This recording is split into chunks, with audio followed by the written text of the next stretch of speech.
Hey, hey. Welcome everybody to Miss Glow's Kitchen, where there's sugar, spice, and everything nice, where we slice, dice, and entice, using everything we can, from peppers to allspice. What's up, my people? Y'all know what time it is? See y'all in the kitchen. Hoecakes, or cornbread patties, are on the menu today, and here's what we'll need to make it. 1 cup of cornmeal. Actually, we're going to need 1.5 cups of cornmeal, but I got 1 cup right there. I'm going to add another half cup later in the video. So 1.5 cups of cornmeal, half cup of flour, 2 tablespoons of sugar, 4 teaspoons of baking powder, half teaspoon of salt, 1 cup of milk, 1 egg, quarter cup of vegetable oil, half a stick of butter or margarine. Cube it and add it into the mixture after you've mixed everything up. So this is the last thing that's going to go in. All right. You can use yellow cornmeal. You can use buttermilk if you want to. So it's all up to you. And if you want a denser, really closer to an authentic Southern hoe cake, then leave out the baking powder and leave out the cubes of butter. And that's going to give you that dense piece of bread like from the old days. All right, so you're going to put all of the dry ingredients in. You're going to put the milk and the egg in, and you're going to mix this up. So basically, that's everything except the butter and the vegetable oil, which is going to be used for frying.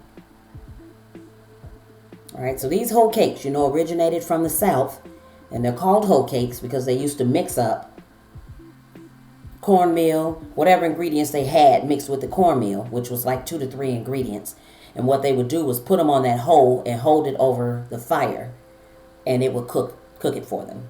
So they didn't have the option early on of doing this in a pan like we do, but it's an old Southern recipe, and trust me when I tell you, it works and it's good. And if you want to hurry up and make some cornbread, you don't want to wait for cornbread out the oven, then this is the other option. Works out fine for me. Now I tell you, you got some people on here, they're going to make these hoe cakes and they're going to make them nice, perfect, and round. I'm not. I'm going to make them the authentic way, and I'm not going to try to shape them. So I'll let you see later on, but there's no telling what kind of shape I might get. I'm going to put it in round, but you'll see. All right, so stir that butter in really, really well, and look at that. We got a nice thick mixture. That's what we're looking for. One we can just spoon in the pan and wait for it to brown. All right, so into a hot pan, you want to put some oil. I'm using vegetable oil. Put some oil in there. All right, but you want to make sure your pan is hot. That's what you want to do. If you haven't hit like or subscribe, do so. Please hit that like, that subscribe button, hit that bell for notifications so you will be one of the first ones to know when I put a new video up. And by all means, leave a comment. All right, so that is a cupcake scoop. So that is the biggest one that I have, but I wanted small patties anyway, so.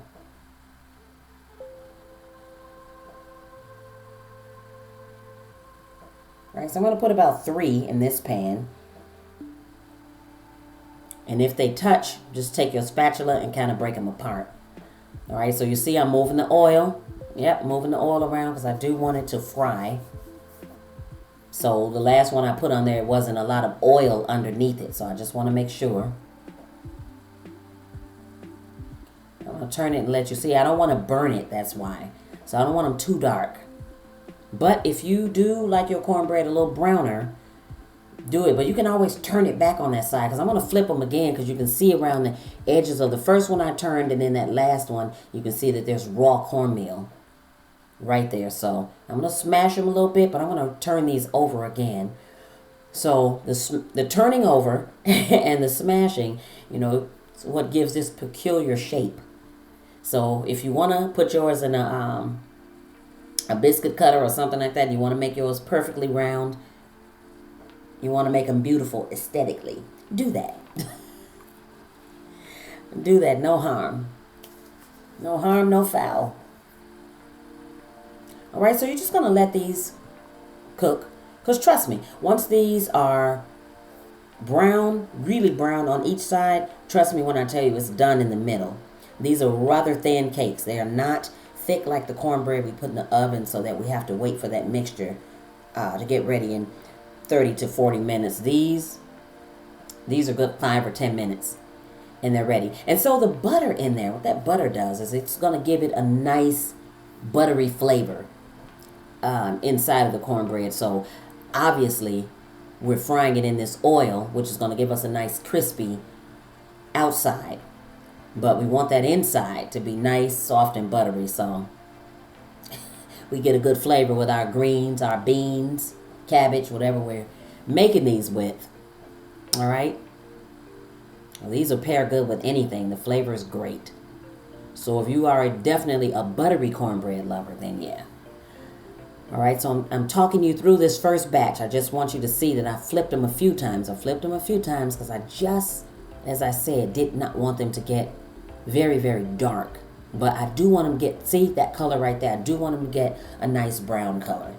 So I'm soaking up as much of that grease as I can or what have you. But yeah, so that's it. These are going to come out and a new batch is going to go in. So I'm going to show you. I want to speed it up and show you the second batch I put in. All right, so take a paper towel or a towel, wipe your pan out, put some fresh oil in there, and put a fresh batch of patties in. All right, because if you leave those crumbs in the bottom of the pan, what they'll do is they'll turn really dark in the bottom of your patty. So you have these dark spots, so you don't want to do that. You want them, brown uniformly, or as uniformly as you can get it. So we can do the same thing with these patties we did with the other ones. All right, so these are a little smaller, they're a little rounder, but I'm going to make sure. So, the other thing I want to tell you is when you put these in, you want to make sure that the flame is up at first, the pan is hot, then you're going to turn it on a medium to a medium-low heat. Don't turn it on low heat, though. You'll be standing there for a while waiting. So, medium-low is good. Very good. All right, so as I said, these will get ready in 5 or 10 minutes, and bam, put it right with your beans or whatever you're eating it with. All right, so that's what they look like up close. Y'all go make these. They don't take that long to make at all. Thanks for watching, everybody. See y'all next time. For more great recipes, tips, and ideas, check out some of my other videos.